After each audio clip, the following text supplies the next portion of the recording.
Arrived at the intelligence headquarters in Jalalabad, where I was taken out and introduced to the director, who spoke a little bit of English, and he gave me a pen and a paper and he said, write down all your details that can prove that you are a journalist. So I wrote down telephone numbers, contact numbers, names, addresses, anything that I thought would verify who I am.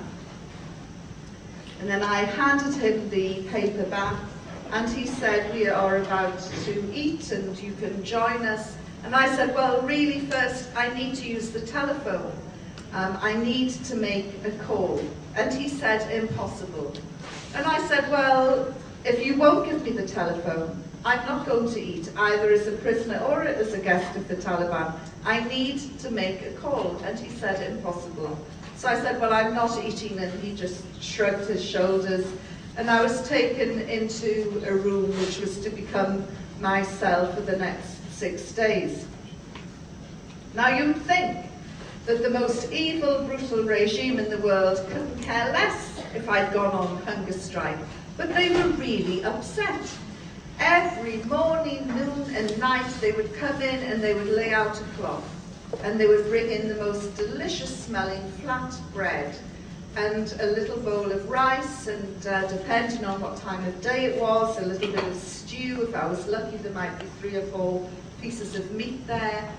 And they would have a jug of water and a bowl, and they would wash my hands, and they would say, you are our guest, you are our sister. And I'm thinking, I'm not falling for this. You know, these are evil, brutal men, and they hate women. I'm not going to be nice to these guys. And so I said, take the food away. And each time we went through the same charade, and each time I would say, telephone, they would say no, and I'd say, take the food away. By the 3rd day, I was still feeling okay. A doctor came in. He trained in Germany, but he understood a little bit of English, and he started checking my pulse, looked in my mouth, in my eyes, in my ears. He started taking my temperature and then my blood pressure, and I thought, oh, they do this on death row in America, don't they? Just before they're about to execute somebody, they like to make sure they're nice and healthy before they flick the switch. And he took my blood pressure, and something bothered him about it. So he took it again, and I said, yes, it'll be high. And he said, no, your blood pressure is normal. I said, don't be so ridiculous. I have high blood pressure. It must be through the roof. I've been captured by the Taliban. And he said, look, it's normal. And he took my blood pressure again, and it was normal. And I said, well, there you go, 3 days with the Taliban, and you've cured my blood pressure. Thank you very much. On the 5th day, his son Hamid, who had the misfortune to speak Pashto, Urdu and English, came running in, and he said, Miss Yvonne, you are famous, you're famous, look, you're on the front page. And even though photographs were banned by the Taliban, there were 2 Reuters pictures of me, and headlines which went right the way down the front page with a tiny little story at the bottom. And I said to Hamid, what do the headlines say? And he said, the headlines say, the Taliban have cured Yvonne Ridley's blood pressure and she's very happy. So obviously they were starting to learn a little bit about PR, media and spin. During those first few days, Hamid acted as a translator. And he used to say to me, as we'd have these people coming in, scary looking men coming in asking questions, he used to say to me, will you please be respectful to these people? These people terrify me and they should terrify you. My theory was these people, these scary people, and they did look scary, are going to kill me. So it doesn't matter if I'm nice or nasty to them, they're going to execute me. After all, they're part of this evil, brutal regime. So I decided that I would be the prisoner from hell. So I'd gone on hunger strike.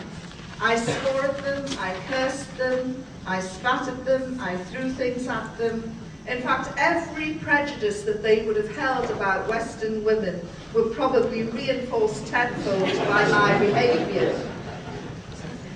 And they responded by telling me, you were our guest, you were our sister. And I'm thinking, what's wrong with these people? What don't they understand about being a brutal regime?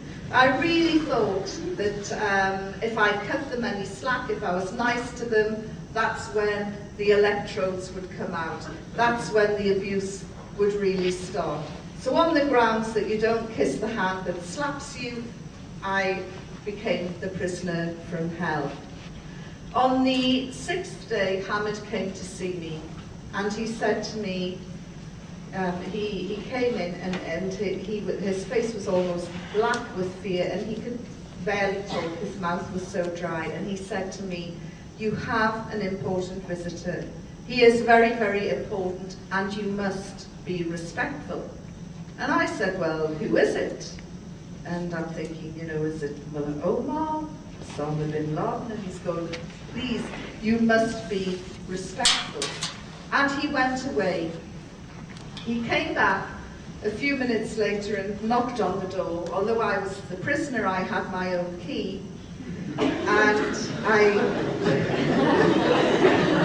I told you they didn't understand this evil, brutal regime business. And so I opened the door, and there, standing in front of me, was a man who made my blood run cold.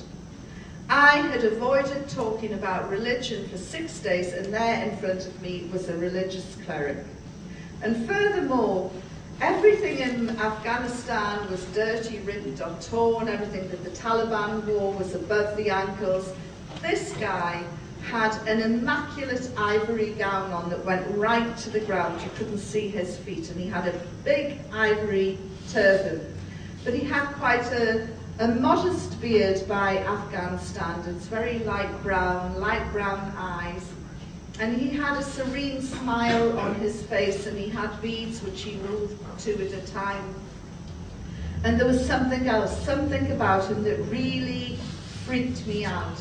I'd never seen anything like this before, and when I got back to London and told my first Muslim audience, they explained to me what it was.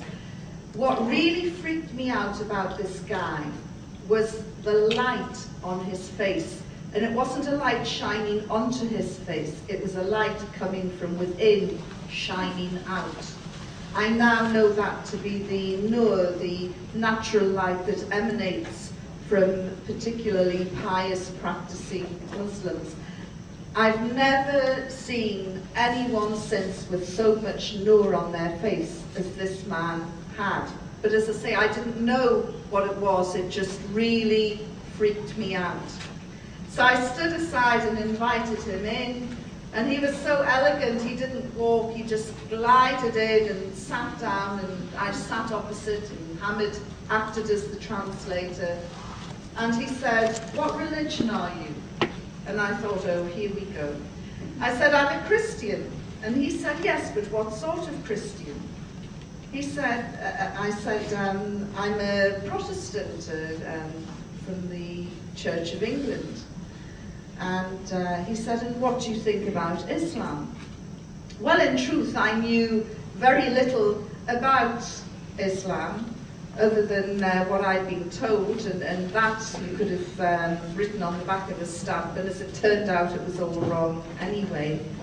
But he said, what do you think of Islam? And I looked at him